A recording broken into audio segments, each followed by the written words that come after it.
starting to hit some form, particularly Mbappe. Yep. Worrying for Mr. Flick.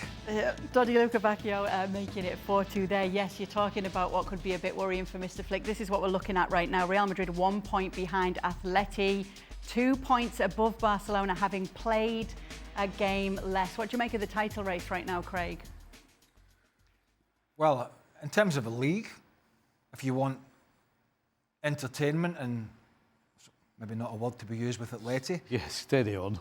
But if you want some excitement and a lot of unknowns, it's a three-horse race. And we said at the start of the season, with this Atleti squad, there is no reason why they should not feel they have the ability to challenge.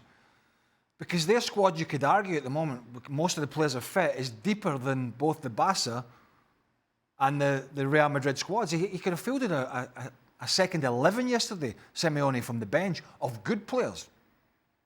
Good players, not just guys that are hovering around.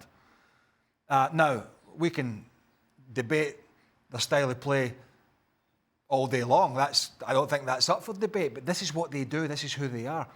And I think from Real Madrid's perspective, they've had some bad injuries, they're probably going to be back, most of them, after the winter break. I think Mbappe's problem was confidence. I think he'd lost a bit of the confidence because of the expectation. He's scoring goals, he's looking more confident again.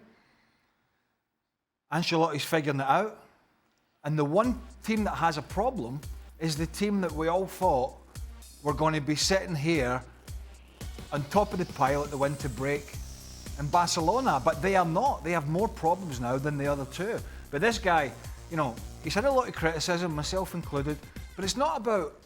I don't think anybody's ever said, oh, he's not good enough to beat Real Madrid. It's just his early season performances, frankly, were not particularly good to the standards that we normally see him play.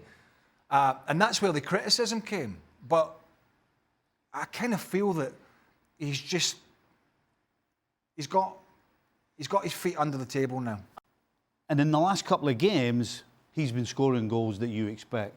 Now, if we're ready to turn around and say this is the real Mbappe now, let's wait another couple of games until he gets in the position where we're actually on our way back to the halfway line before he shoots, because he's going to score. We're not there yet, but he's not far off it. When every Tom, Dick and Harry's analysing your every move, and Madrid, the pressure, then I don't care who you are.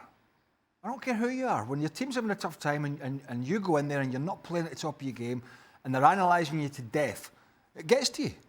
And the only way to solve it is to do what he's doing. I think it will continue, but who knows? Some players can just ping it, low to the ground, high. They can just ping a ball. They can manoeuvre it much better than others. And he's one of these players that his technique, striking through the ball, just gets him so much pace and power on it, but accuracy. But not everybody can do that. No. Some players can slap the ball a little bit. Some players just, almost every pass has got a bit of swerve on it. So it is a skill, and not everybody, clearly, can do it. And even though you can do it, you need confidence to do it. Because if you don't feel confident, you're not going to expose yourself by taking a shot from 35 yards that you might put 40 yards over the crossbar. Which, actually, to be honest, he'd stopped taking those shots. But the fact that he gets off the mark, all of a sudden his brain changes to, the next time I get in this position, I know exactly what I'm going to do. So confidence is a huge part of football. Everybody goes through it. Craig's just been telling you about Mbappe. One of the best players on the planet was definitely struggling for confidence. And Valverde has found his confidence. And so if you're playing against him and you stand off him from that sort of distance, right now, because what he's doing, he's going to keep taking those shots on. He was the player a couple of weeks ago, or whenever it was. I think it was the game. It might have been the Athletic Club. I can't remember, but he made a bad mistake. It cost him points. He wasn't playing particularly well. He was one of a number of players that was getting shuffled around this midfield. Bellingham the same, right side, left side, centre. And it kind of affected him as well. But they managed to, Real Madrid that is, they managed to get through to an extent. I suppose Barcelona losing form has helped.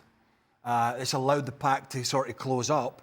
but they've managed to keep themselves in there, which is no surprise with the manager, getting through that period where players were injured and players had lost confidence, to get them through this first half of the season where I thought they would be like looking up at Barca, but they were still in touching distance.